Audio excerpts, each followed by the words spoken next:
இந்த கொல்லிக்கட்டை கருவாட்டை வச்சு எங்கள் காலத்து முறையில் வறுக்க போகிறோம். வாங்க எப்படின்னு பார்க்கலாம். சுடு தண்ணியில் கருவாட்டு கொட்டி நல்லா அலச்சிக்கலாம்.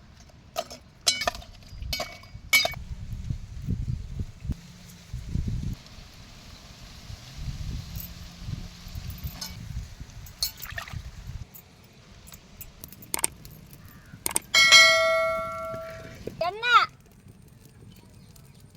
கடுகு, வெங்காயம், கருவேப்பிலை, தக்காளி, அலசின கருவாடு,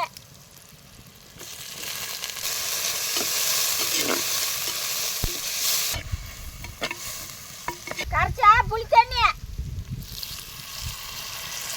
மஞ்சத்தூள், மிளகாப்பொடி, கொத்தமல்லி தூள், உப்பு, கறி மசாலா தூள்.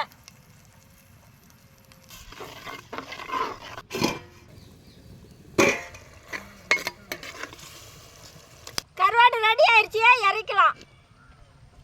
சாப்பிடுங்கப்பா.